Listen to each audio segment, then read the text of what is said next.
Assalamualaikum warahmatullahi wabarakatuh. Perkenalkan, nama saya Zahra Maharani Sofia, PP 191084-2018. Pada kesempatan kali ini, izinkan saya untuk mempresentasikan proposal saya yang berjudul Evaluasi Program Satu Nagari Satu Buang Sampah di Kabupaten Tanah Datar. Sebelum melakukan presentasi ini, saya ingin mengucapkan terima kasih kepada Bapak Ibu dosen penguji dan dosen pembimbing yang telah menonton video presentasi ini.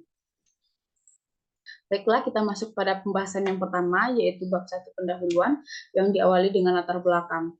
Penelitian ini dilatar belakangi karena permasalahan sampah yang sudah menjadi masalah nasional, sehingga dalam pengolahannya harus dilakukan secara komprehensif untuk mendapatkan dampak yang baik bagi kesehatan masyarakat dan lingkungan yang sehat.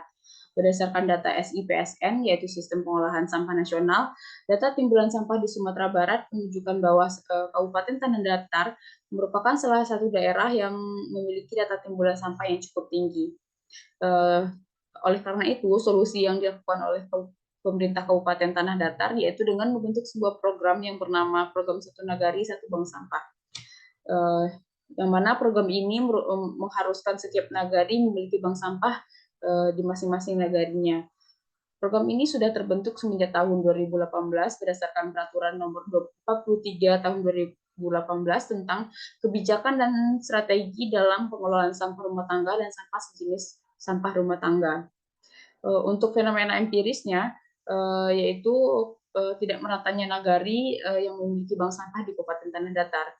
Ada 75 nagari di Kabupaten Tanah Datar dan hanya 23 nagari yang memiliki bank sampah. Dari 23 bank sampah tersebut hanya 6 bank sampah yang aktif beroperasi.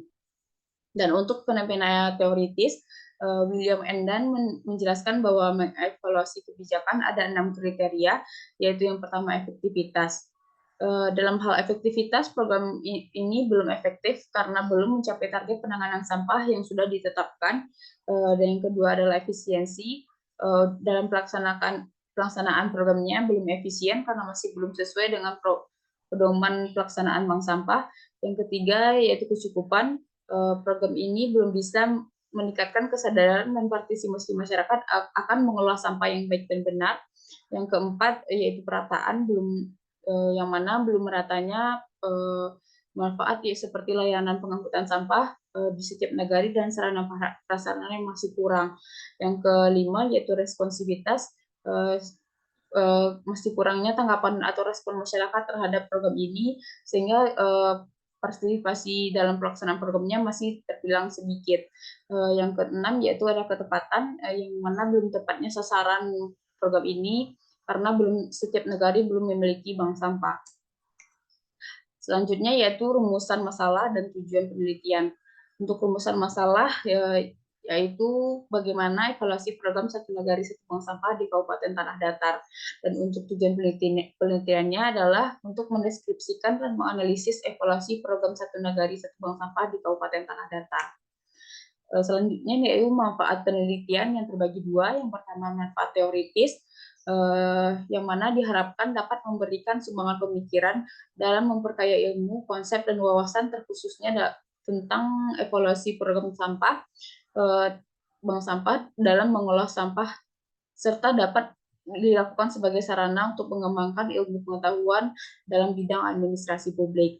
Yang kedua yaitu manfaat praktis, yang mana diharapkan dapat menjadi informasi penting untuk masyarakat dan pemerintah, terkhususnya Kabupaten Tanah Datar, untuk mengolah sampah yang baik dan benar. Baiklah, masuk kepada bab 2. Yang pertama yaitu ada studi relevan. Ada beberapa penelitian yang relevan dengan penelitian yang sedang saya teliti. Yang pertama yaitu ada Andi Riansyah dengan judul penelitiannya evaluasi pelaksanaan program bank sampah di Kota Tanjung Pinang tahun 2012 sampai tahun 2016. Yang kedua yaitu Husnul Khotimah dengan judul penelitian evaluasi program pengelolaan bank sampah unit Mawar Merah di Kelurahan Taman Area Indah, Kecamatan Taman Area, Kota Makassar. Yang ketiga adalah Resti dari Surboda dengan judul penelitian evaluasi program pengelolaan sampah di Kota Batu dengan studi evaluasi pada bank sampah LH Indo.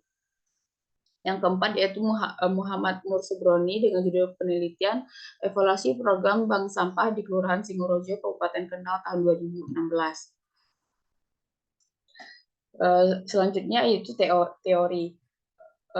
Dalam penelitian ini menggunakan teori evaluasi William Endan. William Endan menjelaskan ada 6 kriteria dalam mengevaluasi sebuah kebijakan, yaitu yang pertama efektivitas. Efektivitas dapat dilihat dari tujuan dan sasaran dari kebijakan yang sudah ditetapkan. Yang kedua ada efisiensi, yang mana dapat diukur dengan dari segi waktu, biaya, dan tenaga yang dikeluarkan. Yang ketiga yaitu kecukupan, yang mana memiliki hubungan dengan efektivitas yang bisa memprediksi jauh tidaknya alternatif kebijakan yang ada bisa memuaskan kebutuhan dan menyelesaikan masalah dengan tepat. Yang keempat yaitu ada perataan, pemerataan distribusi biaya dan manfaat yang diberikan kepada masyarakat atas kebijakan yang dilaksanakan. Yang kelima ada responsivitas, yaitu apakah masyarakat mendapatkan dampak yang positif atau negatif dari program yang sudah dijalankan. Dan yang keenam yaitu ada ketepatan, berhubungan dengan pertanyaan apakah kebijakan tersebut tepat untuk masyarakat, yang bisa dilihat dari hasil yang sudah dicapai. Selanjutnya yaitu adalah skema pemikiran yang bisa dilihat pada slide berikut ini.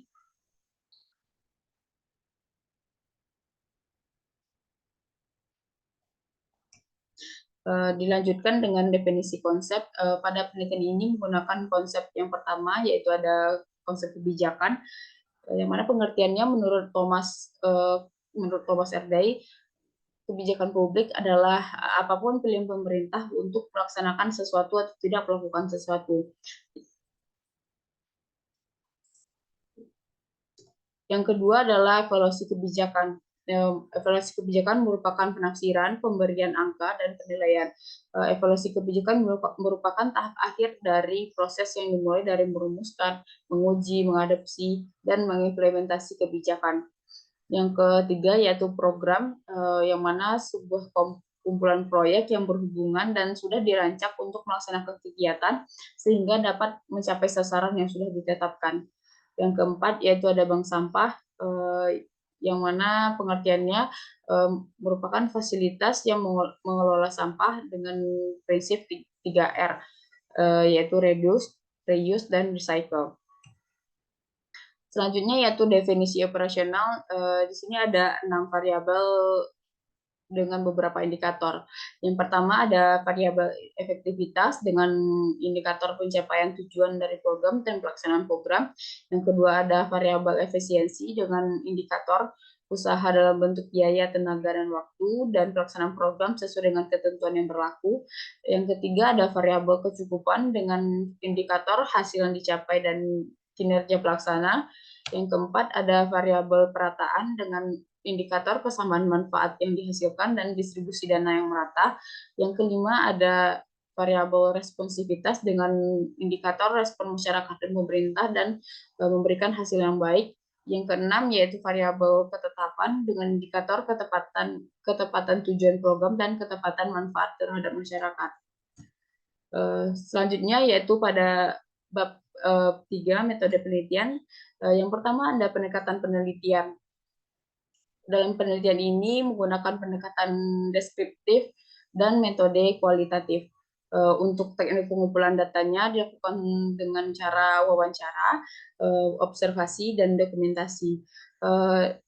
Yang ketiga yaitu untuk teknik pemilihan informannya dilakukan dengan teknik purposive sampling, dan peranan peneliti dalam penelitian ini merupakan sebagai instrumen utama. Dan yang kelima yaitu proses penelitian. Dalam penelitian ini dimulai dari merumuskan masalah, mengumpulkan data, dan menarik kesimpulan. Dan yang keenam ada unit analisis dalam penelitian ini, yaitu kelompok yang mana terdiri dari pemerintah Kabupaten Tanah Datar dengan OPD terkait seperti Dinas Perkam LH sebagai sektor utama, dan Dinas Pemberdayaan Masyarakat dan Pengendalian Penduduk serta keluarga berencana, PKK dan Nagari sebagai sektor pendukung. Dan yang ketujuh ada teknik analisis data, yaitu ada reduksi data, penyajian data, verifikasi, dan penarikan kesimpulan. Dan yang terakhir ada teknik pengabsahan data dilakukan dengan triangulasi. Baiklah, sekian dari saya. Saya ucapkan terima kasih dan saya sudahi dengan wassalamualaikum warahmatullahi wabarakatuh.